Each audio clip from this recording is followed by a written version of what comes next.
From the outside, the mansion looked like a dream. Tall marble pillars framed the entrance, glass chandeliers glittered in every room, and the gardens stretched like something out of a magazine. But behind those grand doors lived a boy whose world was as silent as the grave.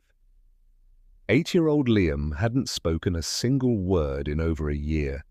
Not to his parents, not to his teachers, not even to himself. His silence wasn't the kind that came from shyness. It was heavier, colder, the kind that wrapped around you like chains and wouldn't let go. His parents, Robert and Elise, were respected, wealthy, and used to solving problems with the swipe of a credit card. They'd taken Liam to speech therapists, child psychologists, and even a special retreat in the countryside where experts promised miracles. But nothing worked. The boy kept his lips sealed, his eyes down, and his little hands curled tightly into fists whenever anyone tried to pull him out of his shell. Some days, Elise would watch him from the doorway of his room. He'd be sitting cross-legged on the carpet, staring at a single wooden toy car, rolling it forward and back, forward and back. No laughter, no sound, just the quiet hum of the air conditioner. It broke her heart, but she didn't know how to reach him anymore. Robert buried himself in work, perhaps to avoid the sting of helplessness. He told himself that providing for the family was his way of caring. But in truth, every time he came home and saw Liam's blank face, guilt tightened around his chest. The house was full of noise from televisions, ringing phones, and clinking cutlery, yet somehow it felt empty. It was in this heavy, unspoken sadness that Maya walked into their lives. She wasn't hired for her experience with children, though she had raised her younger siblings in a tiny village back home. She was brought on as a maid. She was tall, with warm brown skin, eyes that seemed to see straight through your defenses, and a quiet smile that lingered even when she wasn't speaking. Her voice carried a soft, lilting accent, and there was something about the way she moved, unhurried, steady, that made the air feel calmer when she entered a room. On her first day, she met Liam in the hallway. He was sitting on the floor, knees pulled to his chest, drawing aimless circles on the polished tiles with his finger. Maya bent down, not too close, and simply said, "Hello, young one." She didn't ask his name. She didn't demand a response. She just smiled, then carried on toward the kitchen, humming a tune under her breath. Most people who met Liam tried to make him talk, offering bribes, asking endless questions, waving toys in his face. Maya didn't. She treated him the same way she treated the flowers she watered every morning, gently, without pressure, trusting they'd bloom in their own time. Over the next few days, she went about her work quietly, dusting shelves, folding laundry, sweeping floors. Sometimes, when she found Liam sitting in the corner of the living room, she'd hum that same gentle tune. Other times, she'd sit on the far end of the couch and peel an orange, offering him a segment without a word. The boy didn't take it at first, but one afternoon his small fingers reached out, hesitated, then plucked a slice from her hand. She didn't react with surprise or praise, just nodded and continued peeling. It was the smallest gesture, but for Liam it was the first drop of rain in a year-long drought. Elise noticed the shift, though she didn't quite understand it. "He doesn't hide when you walk into a room," she told Maya one morning over coffee. Maya simply smiled and replied, "Children know who sees them, Mom, truly sees them." Liam began to appear more often in rooms where Maya worked. He'd sit at the kitchen table while she chopped vegetables, his eyes following the rhythm of the knife. He never spoke, but he was there, present in a way he hadn't been for months. One evening, a storm swept over the city. Thunder boomed, Rain battered the windows, and the power flickered out. Elise ran through the house, searching for candles when she realized she couldn't find Liam. Panic clawed at her chest. But then she heard something, a faint sound, almost too soft to catch, coming from the laundry room.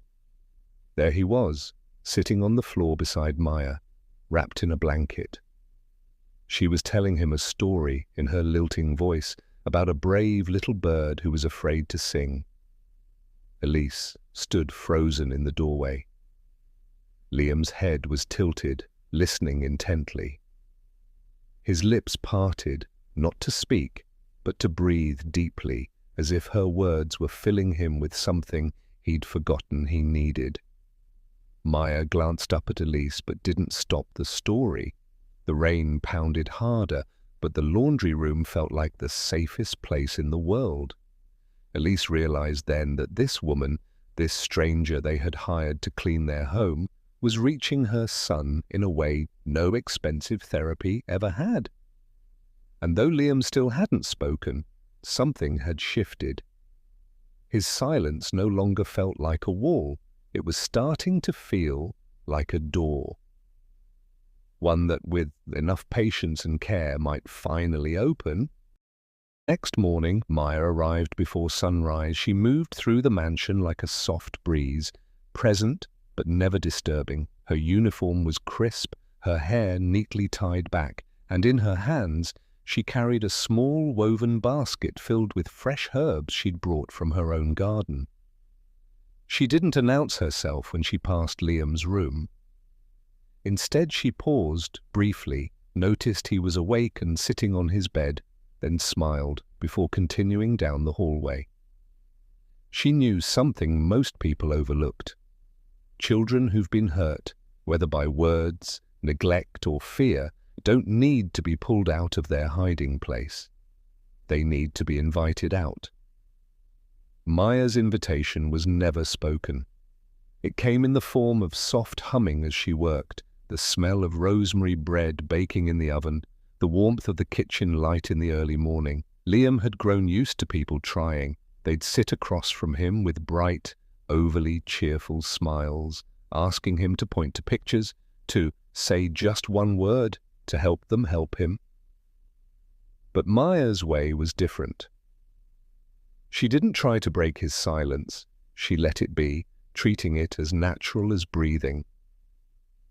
One afternoon, Elise found Maya in the living room with a small sewing kit spread out beside her. Liam was on the floor, leaning against the couch, watching her thread a needle. She was repairing a tear in one of the throw pillows.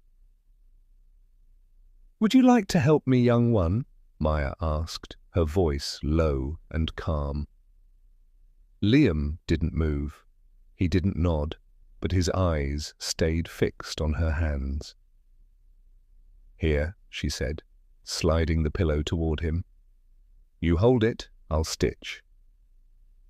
For the next 20 minutes they worked in silence. The only sounds were the whisper of thread and the ticking of the grandfather clock in the corner. Elise watched from the doorway, astonished. Her son hadn't run away. He hadn't curled up or hidden. He was there. After the pillow was mended, Maya gave him the tiniest smile. "Thank you, young one. I couldn't have done it without you." Then she stood, gathered her kit, and left the room. No praise explosion, no, "Wow, see how helpful you are." Just quiet acknowledgement, as if working together had been the most natural thing as in the world. The next day, Liam wandered into the kitchen while Maya was kneading dough. Without looking up, she tore off a small piece and placed it on the counter near him. He hesitated, glanced at her, then began to roll it between his fingers. It was the first time in months he'd willingly touched something new in front of someone else. Maya noticed, of course, but she didn't rush to encourage him. She kept kneading, humming under her breath. Robert, however, didn't understand this approach. One evening, he cornered Maya in the hallway. "You've been here for weeks," he said quietly, "and he still hasn't spoken. Shouldn't you, I don't know, push him a little?" Maya looked at him with calm eyes. "Sir, flowers don't bloom because we pull at their petals. They bloom when the sun stays long enough for them to feel safe." Robert didn't reply, but her words lodged somewhere deep in his mind. Over the following weeks, little changes began to emerge. Liam started appearing in places he normally avoided: the dining room during breakfast, the garden in the late afternoon. He began to mimic some of Maya's actions without realizing it, folding napkins the way she did, carrying small items from one room to another. One rainy Saturday, Maya brought out a small wooden box. Inside were smooth, flat stones she had collected over the years. Some were painted, others etched with tiny symbols. She spread them out on the table like treasures. Liam stood at the edge, watching. "These," Maya explained softly, "are story stones. Each one has a picture, and together they tell a tale." She picked up a stone with a painted sun. "This is how every story starts, with light." She set it down, then added a stone with a boat. Then the journey begins. Liam's eyes darted from one stone to another. Slowly, he reached out and picked one with a painted bird. He placed it beside the boat. Maya didn't gasp or praise him. She simply nodded and continued the story, weaving his choice seamlessly into her tale. It became a quiet ritual. Every few days she'd bring out the stones, and Liam would add one or two. He still didn't speak, but his choices grew bolder, sometimes picking 3 stones in a row, sometimes rearranging them entirely. It wasn't just a game, it was a language. One evening, Elise walked into the living room to find Liam asleep on the couch, his head resting on Maya's lap. She was reading aloud from a book, her fingers absent-mindedly smoothing his hair. Elise's throat tightened. She realized she hadn't seen her son look so peaceful in over a year. Maya's approach wasn't about coaxing words. It was about building trust, one quiet moment at a time. And with each day, that trust grew like a seed pushing toward the surface, preparing to bloom. A day that began like any other, quietly, without fanfare. The late afternoon sun streamed through the tall windows of the sitting room, turning the air golden. Outside, the garden swayed in a gentle breeze, the scent of blooming jasmine drifting in through the open doors. Maya was at the dining table, dicing carrots for dinner. Liam sat across from her, turning one of the story stones in his small hands, a smooth blue one with a painted moon. For weeks now, their routine had been steady. A shared glance, a small gesture, a moment of play without words. Liam had learned to sit closer to her, sometimes even brushing her arm as he leaned in to watch her work. His eyes, once guarded, now flickered with quiet curiosity. But his voice remained locked away. That afternoon, as Maya chopped, she began humming a different tune, slower, softer, almost like a lullaby. Liam's head tilted. He'd never heard her sing this one before. "This is a song my mother used to sing," she said gently, not looking up from her work. "It's about the moon, protecting a little boy while he sleeps." She reached into the basket beside her and pulled out another stone, a painted star, and placed it next to the moon in front of Liam. He stared at them for a long moment. Then, without warning, he picked up a stone with a painted house and set it beside the star. Maya paused, her knife resting against the cutting board.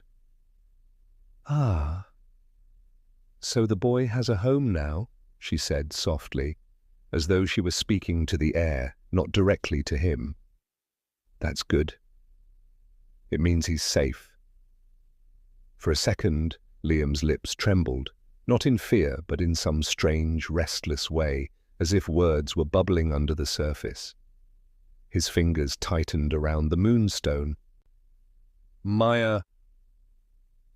The sound was so faint it might have been mistaken for a breath, but she heard it. Her hands stilled completely. She didn't react, not with the shock or excitement that might have sent him retreating back into silence. Instead, she kept her gaze on the table and said, "Yes, young one." He swallowed hard, eyes fixed on the stones. Moon. Safe. The words were barely a whisper, cracked and shy, but they were words, his words. Maya let out a slow breath, her chest tightening with quiet relief.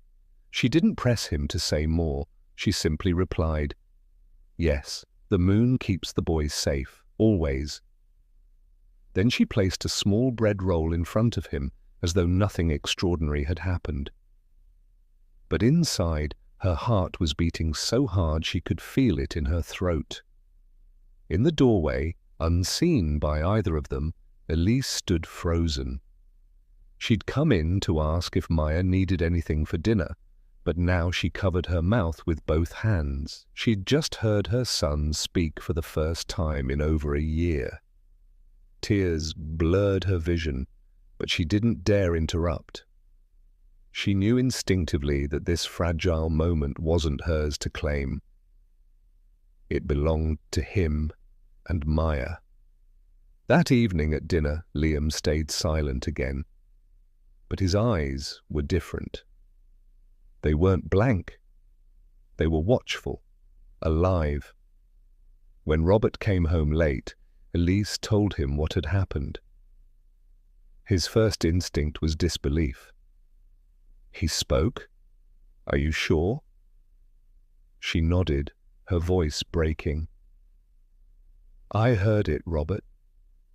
He called her name. He said, 'The moon keeps the boy safe.'" Robert sat back, stunned. For the first time in months, hope flickered in his eyes. The next day, Liam came into the kitchen holding one of his toy cars. He placed it on the counter near Maya, nudging it toward her.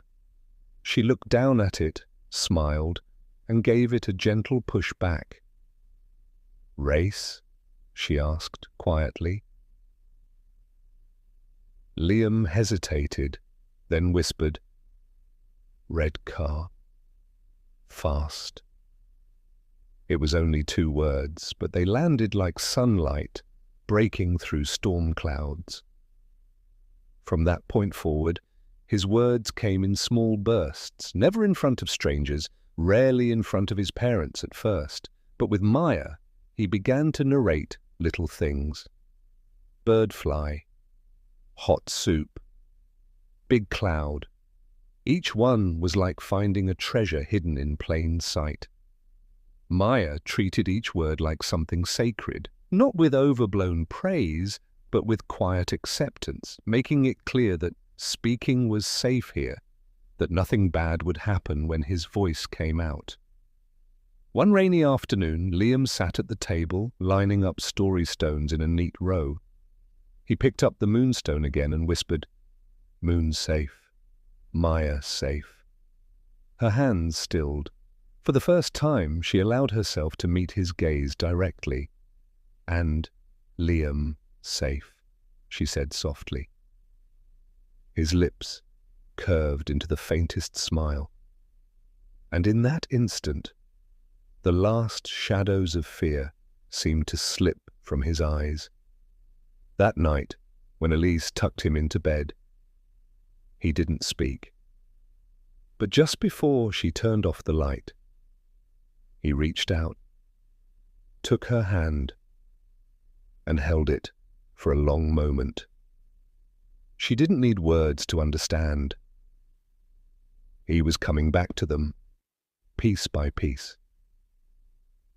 The turning point had come not through force or therapy rooms or carefully scripted exercises, but through the steady, unshakable trust built in the quiet space between a boy and the one person who never demanded anything of him.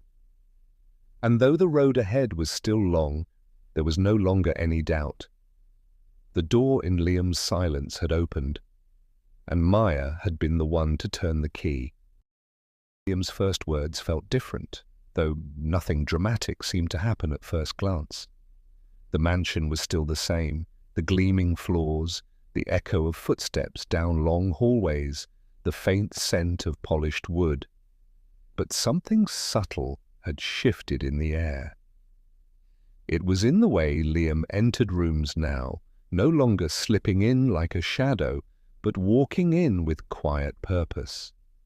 It was in the way his eyes occasionally lifted to meet someone else's gaze, even if just for a second, and it was in the tiniest of sounds, a whispered word here, a soft laugh there, that reminded everyone he was slowly, gently rejoining the world.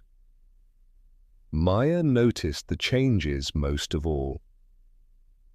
He began appearing in the kitchen during breakfast, climbing onto the stool at the counter while she cooked. He didn't always speak, but he'd point to the frying pan and murmur, "egg," or tap the glass of milk and say, "cold." She never made a big deal of it. She just responded naturally, as though they'd been having these exchanges forever. One morning, Elise wandered in to find them sitting side by side, peeling boiled eggs together. Maya would crack the shell, hand it to Liam, and he'd carefully pull the pieces away, setting them in a neat pile. Elise stood in the doorway, watching them, her heart full and aching. She wanted to rush in to scoop her son up and tell him how proud she was.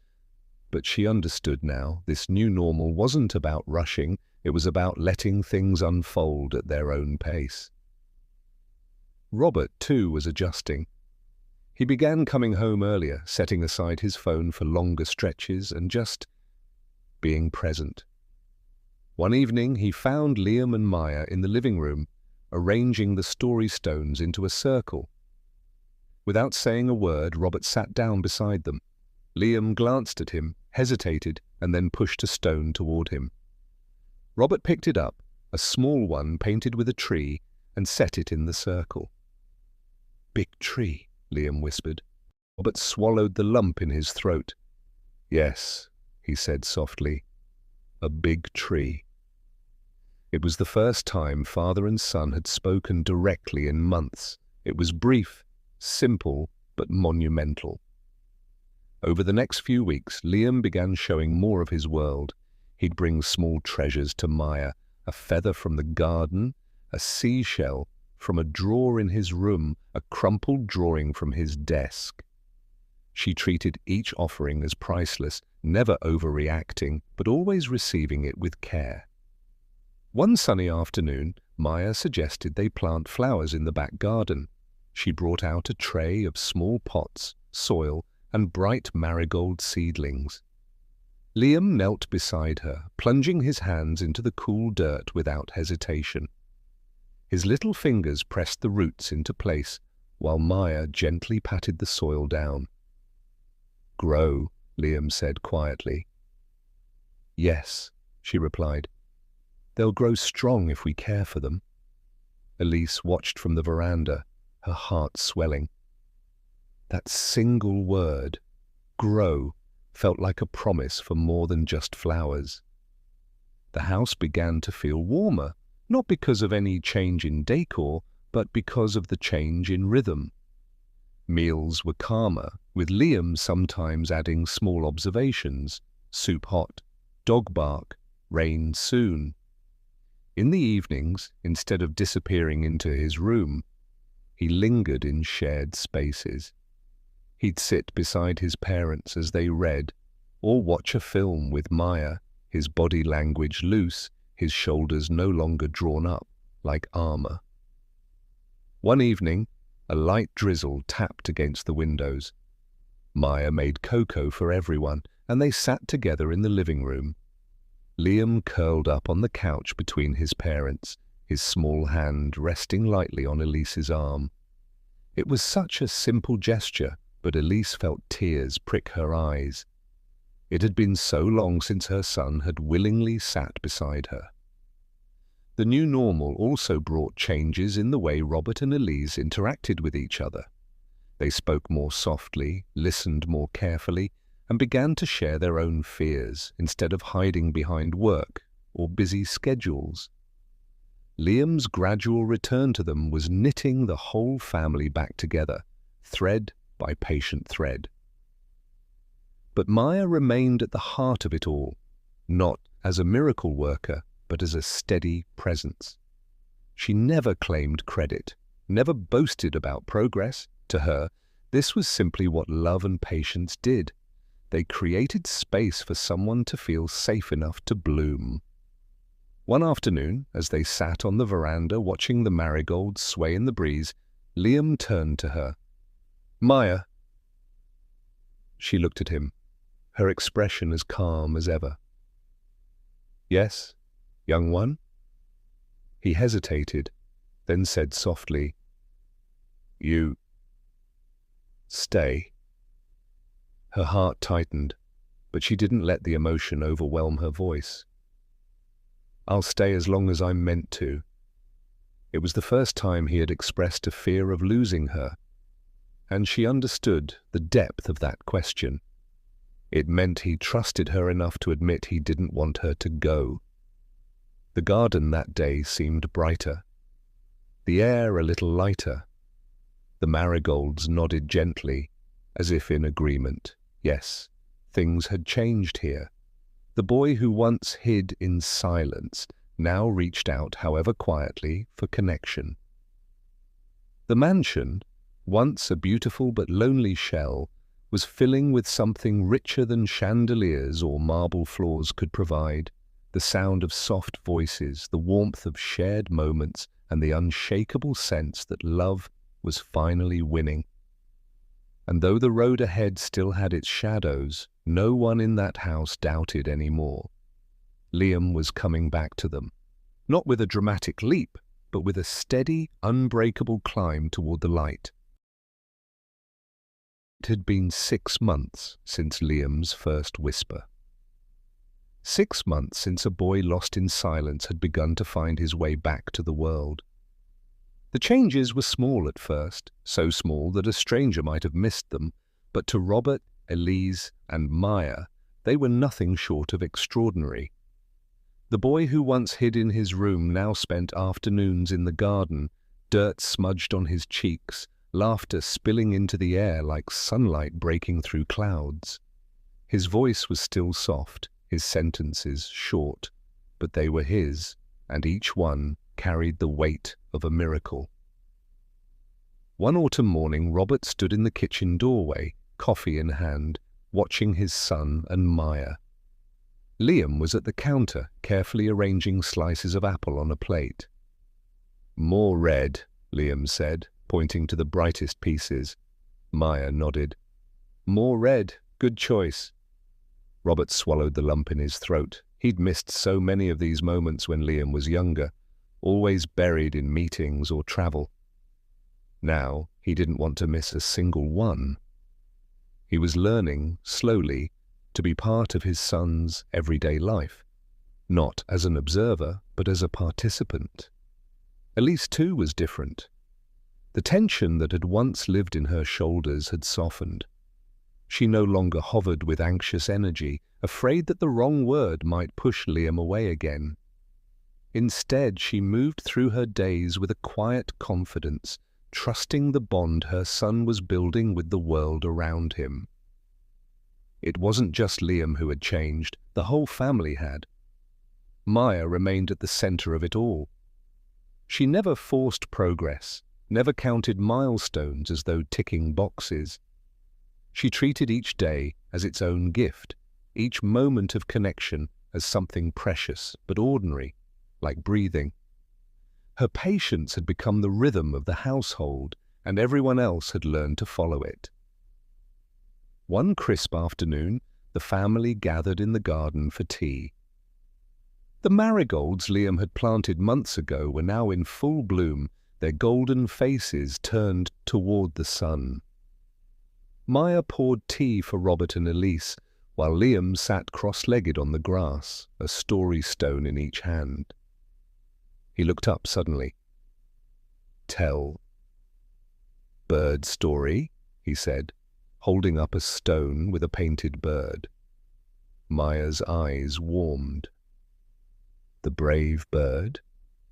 He nodded. She began in her gentle, measured voice. "Once there was a little bird who forgot how to sing." Liam interrupted, not with a word, but with a sound, a tiny whistle, high and tentative, like the first note of a song. Everyone froze for a heartbeat. Then Maya smiled and continued the tale, weaving his whistle into the story as though it had always been there. Later that evening, Elise sat on the veranda with Maya as the sky turned pink. "I don't know how to thank you," she said quietly. "You've given us our son back." Maya shook her head. "No, Mum, Liam was always here. He just needed someone to wait with him until he was ready to come out." Her words settled deep into Elise's heart. She realized that what Maya had done wasn't magic. It was humanity at its purest form. Compassion, patience, presence. Winter arrived, and with it came new challenges. There were days when Liam still retreated into himself, days when words were hard to find. But those days no longer felt like the end of the world. The trust they had built held strong, like the roots of the marigolds still alive beneath the frost. Then, on Christmas morning, something happened that none of them would ever forget. The family gathered by the tree, wrapped in blankets, mugs of cocoa in hand. Maya handed Liam a small box tied with red ribbon. Inside was a smooth, polished stone, painted with a bright, full moon. Liam looked at it for a long time. Then he turned to Maya, eyes shining, and said, clearly and without hesitation, "Moon safe. Family safe." The room went still. Elise's hand flew to her mouth. Robert's eyes brimmed with tears. Maya simply smiled, but her own throat tightened. In that moment, it was clear. Liam's words were no longer just a fragile spark. They were a light, steady and growing, illuminating the space between them.